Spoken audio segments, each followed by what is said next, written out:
cannot get away from it. You are in a vibrational and emotional relationship with who you have become constantly, eternally, forevermore. Deal with it. We want you to be aware of it, because when you are consciously aware that there is a vibrational attitude or beingness that has occurred because of what you have lived, then you can start feeling your way into emotional and vibrational alignment with it. For example, so Esther and her sister's husband had a lovely meal in Del Mar, and then decided to stop at the grocery store for some water and milk. And while they were in the grocery store, an 18-year-old lovely little girl in her new-to-her Mustang was driving on a wet street. Her car got away from her. It was impossible to even imagine how she got up so much speed in such a short period of time.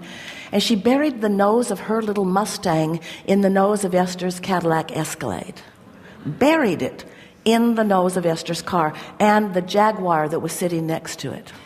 She couldn't have picked two better cars to bury her nose in. And when Esther saw it, the cars were stuck together. The tow trucks had to pull them apart. Esther was not happy. Her exact words were, "You have got to be kidding me." They were there for quite a while, exchanging information.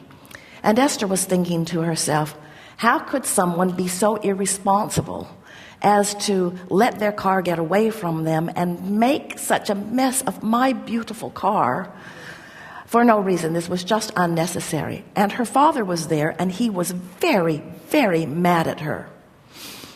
And Esther liked that.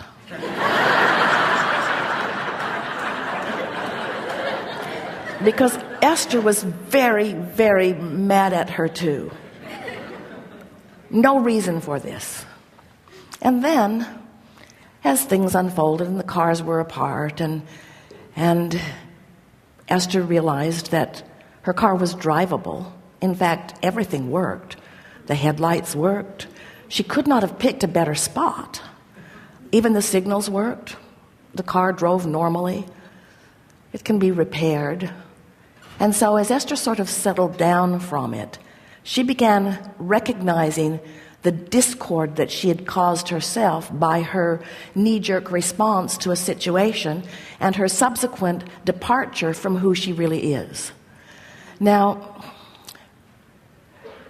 we have to say to you that that wavered quite a bit. As she was mad and then not mad, and then mad and then not mad. And every time she thought about what this now meant, she got mad. So she found that she could choose whether to be mad or not mad, but mad seemed more appropriate under the conditions. It just did. It just did, especially when she looked at her car, especially when others looked at her car and she knew they were thinking that she did it, that she did it, that she did it. Esther wanted to make a sign. I did not do this. I did not do this. But in her heart, she knew she had done it. That was the thing that made her, once again, curse law of attraction.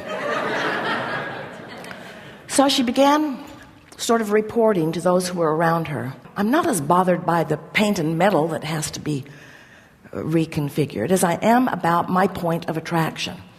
I guess I've just been feeling so sorry for myself and feeling vulnerable, and so this is what has come of this. But that thought felt bogus and awful. But it also somehow had little resonance.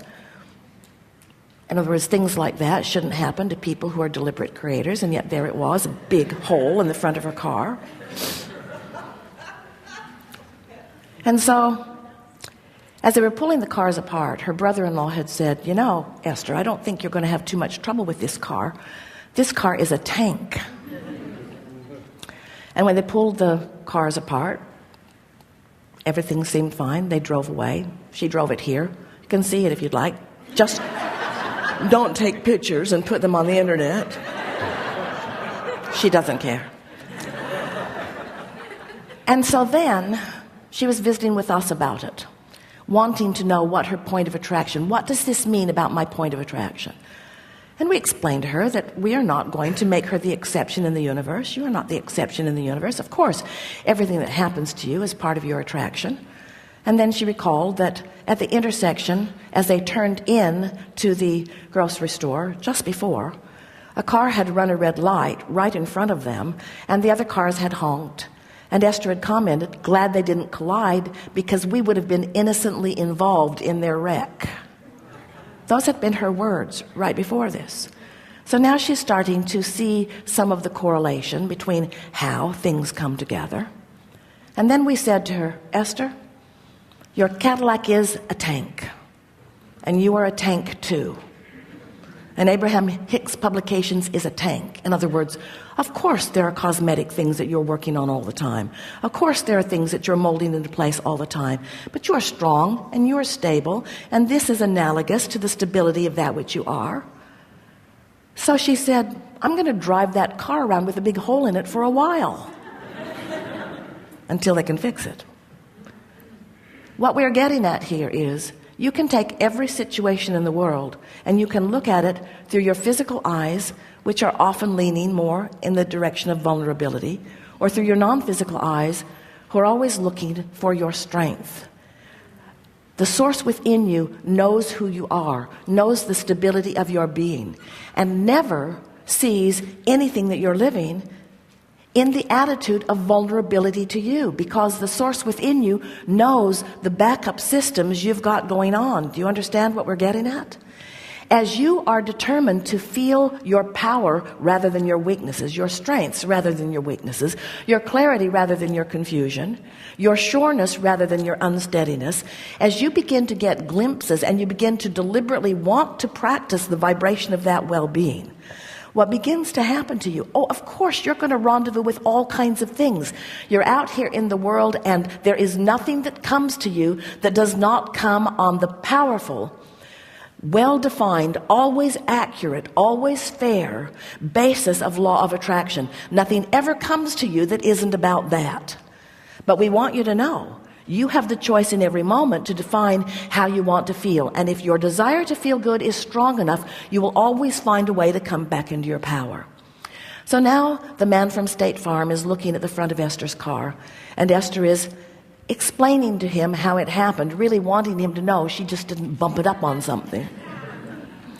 He actually didn't care how it happened. He was just there to assess what had happened and to make a determination about it. But Esther's explaining it to him. And he said, I worked for Ford. I had a couple of those Mustangs. They are really squirrely. The back end of those fishtails, they get away from you. They are really, really hard on wet pavement. And it was raining that day. And then Esther went to her hairdresser and is explaining to her hairdresser, in case she happens to see the car in the parking lot,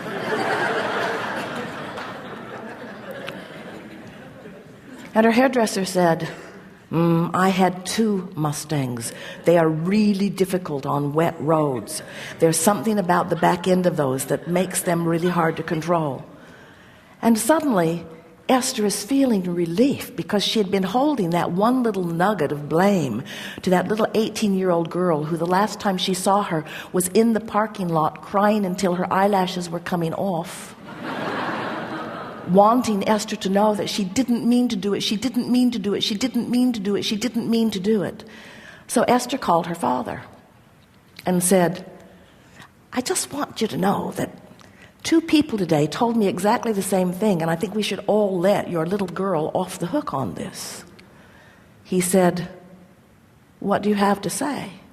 And Esther said, those cars are hard to manage on the wet roads. We were all too hard on her. And Esther could feel the relief coming over him. And she knows that there was soon to be relief coming over this little girl, because everything that happens is a co-creation.